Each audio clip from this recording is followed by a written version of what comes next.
Have you ever realized that healing sometimes means losing people you thought you'd have forever? Maybe a friend stopped calling when you started setting boundaries, or a family member became distant when you stopped being the fixer. It hurts deeply. But here's the truth that most of us don't talk about. Sometimes losing people is the only way we find ourselves. In this video, we're going to talk about what it really means to outgrow relationships, why it feels so painful, what's actually happening underneath that loss, and how to move through it without guilt or self blame. As someone who studied emotional trauma patterns and relational healing, I've seen how losing people can be one of the most misunderstood parts of growth. Stay with me until the end because I'll share one powerful reframe that can help you find peace with what you've lost and reconnect with who you're becoming. The first thing that I'd like to share is that we don't lose people, we lose versions of ourselves. When we start healing, it's not just relationships that change, we change. We stop over apologizing, we stop over explaining, we stop chasing people who only meet us halfway. And that shift, as healthy as it is, can make others uncomfortable. They are used to the version of you who tolerated things, who kept the peace, who made everyone else feel safe. But healing often means you stop performing that role. And when you do, some people will leave. That's not rejection. That's realignment. You're not losing your people. You're losing the pattern that once kept you small. 2, people fall away when the dynamic no longer serves their comfort.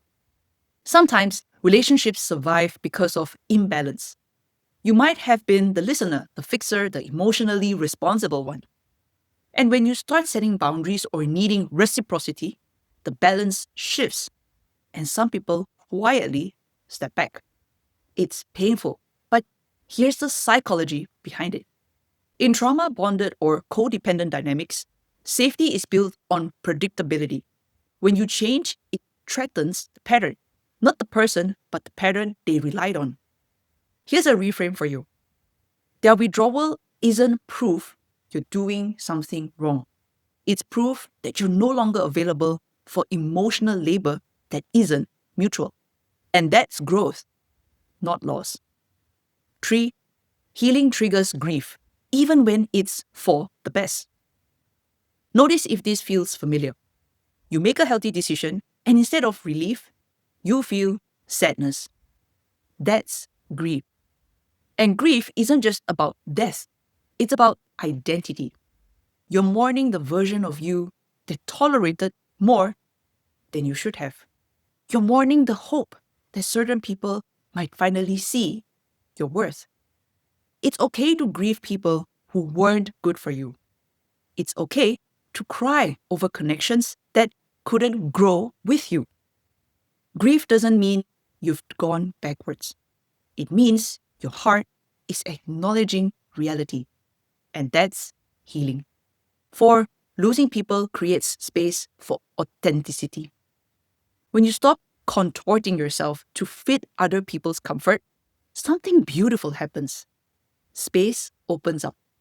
Space for peace, space for rest, space for relationships that feel mutual, honest, and emotionally safe. At first, it feels lonely because you're detoxing from familiar chaos. But over time, that loneliness becomes clarity. You start realizing, I'm not difficult. I just have standards now. I'm not cold. I'm calm. I'm not distant. I'm discerning. And that clarity attracts the kind of people who meet you at that level. 5, the people meant for you don't need you to shrink. Let's be honest, the healthiest relationships don't require you to disappear to stay loved.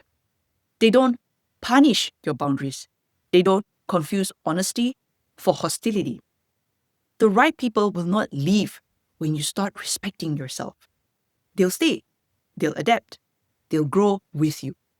You don't need to convince anyone to meet you where you are. You just need to stop meeting people where you no longer belong.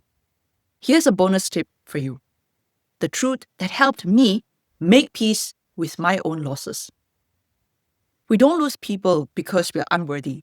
We lose them because our healing stopped making sense to their unhealed parts. Sometimes the breakup, the distance, the silence, that was the healing. You can love someone deeply and still release them gently. Because not every person is meant to walk with you into your peace. And that's okay. We've talked about how healing often means losing the version of you that kept everyone else comfortable, the relationships that relied on your silence, the roles that kept you small. But what remains is you. Your clarity, your peace, your self-respect. You're not losing people, you're finding yourself. And that's one of the most sacred forms of healing there is. If this resonated with you, comment below, I'm finding myself. And remember, you deserve calm, not chaos. Don't forget to subscribe for weekly insights to help you rebuild your self-worth, your boundaries, and your peace, one healing moment at a time.